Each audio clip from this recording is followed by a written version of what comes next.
Want everyone to be safe today. This morning, we have team coverage for you on this heavy rainfall, strong winds, and high surf hitting San Diego. CBS 8's Dana Marie McNichol live in Pacific Beach, where a massive tree has come down. CBS 8's Chris Groh live in Mission Valley, giving us a live look at a water rescue. But first, we do want to show you right now where the rain is. So bear with us here as you take a look at your satellite imagery. I'm going to get right to some of these spots where it's pretty heavy. You see a line of pretty strong rain that came right through Chula Vista, National City. It's easing up a little bit, but I will say in Medina and Canto, La Presa, it is pretty strong for you. Also Coronado, it's moving towards downtown. Looks like Point Loma, Sunset Cliffs, you're getting a little bit of a breather there. And same with the coast along North County, at least a slight break. We do have strong winds, so that's a big part of the problem with all this saturation on the roads. The winds are not helping out. And a flood advisory for all of San Diego County, including a flood warning right through the heart of town. So yeah, we've had these back-to-back storms hitting San Diego this morning. There's that flood advisory and the flood warnings downtown Netta was just talking about. So San Diego also under a high surf warning as well. So there's a lot going on out there. CBS 8's Dana Marie McNichol joining us live in Pacific Beach, and that's where crews are on the scene. Dana Marie, wow, that tree is huge. What has this caused?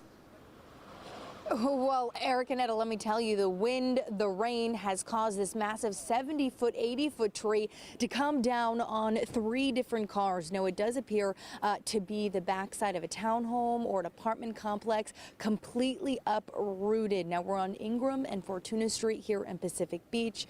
There are multiple down power lines, so the tree completely fell on the main power line, supplying that power to the neighborhood. So it does seem that around 2,000 people were getting word do not have power this morning. Now, it does appear that the cars underneath the tree don't have any substantial damage. It does seem as the tree was caught by those power lines, but of course with active power lines around us, it is quite dangerous if you were to touch anything or drive over anything. So that's a really great reminder that if you see any fallen debris, a tree down, that there could be some active power lines laying across the road that you need to be aware for. That's something that we encountered coming here today. Now, in terms of water on the road, it is so wet out there. We've had consistent rain all morning long, so a lot of pooling on the freeway.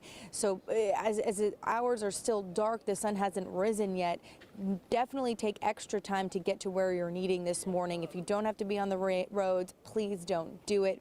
In terms of this cleanup here in Pacific Beach, we do see SDG&E here, as well as multiple police officers monitoring the scene. I'm sure they're hoping to get people their power back as soon as possible. The rain has subsided for just a bit, but it is still windy out here. I'm sure it's just a quick little break because we've really been seeing those high winds and rain all morning long in Pacific Beach. We're going to be your eyes and ears, so stick with us. I'm Dana Marie McNichol.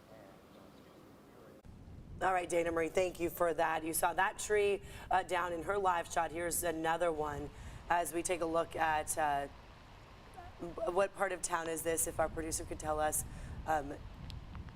This is Mission Valley, I apologize. So yeah, this is now the 8th atmospheric river to hit California. And of course, with all of this heavy rain, a little wind does cause damage like this. So yeah, it's impacting various parts of our county right now.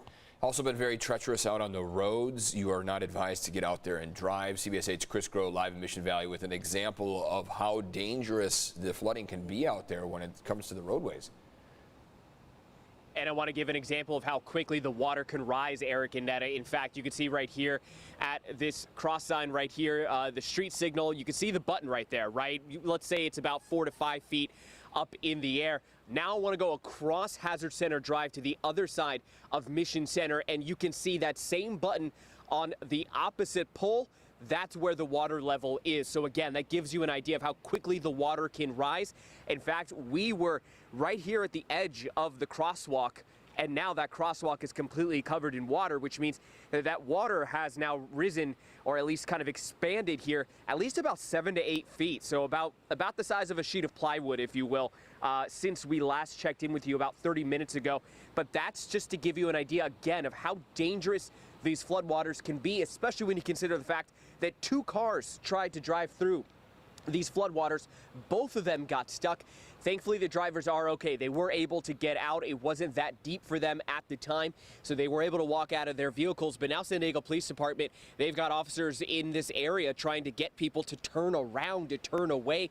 But even just before we went live on at 5:30, somebody tried to turn down Mission Center Drive, but thankfully didn't go through the floodwaters, but drove through that police barricade, that stop sign, that road closed sign. So again, it's another reminder, listen to first responders, but also listen to your gut instinct and what we've been telling you about any kind of standing water. It doesn't take very much for you to lose control of your vehicle to hydroplane, but then if you start driving through that 3 to 4 feet of floodwaters, you could easily get that into your engine block, and just like these two cars right here, get stalled out. And of course, that's going to cost a pretty penny. So we do want to let you know that this section of Mission Center Drive has been closed. If you live, work in this area, you're going to have to find a way around it. Probably going to have to wait for these waters to recede before you actually are able to get to your destination if you're unable to make any type of a detour. The San Diego River, we know, floods often when we get this type of rain activity. And as we know, we've been getting a lot of rain right now. So again, if you are in the Mission Valley area, please drive carefully. Nobody wants to see what happened just a short time ago happen to you. Eric and Netta.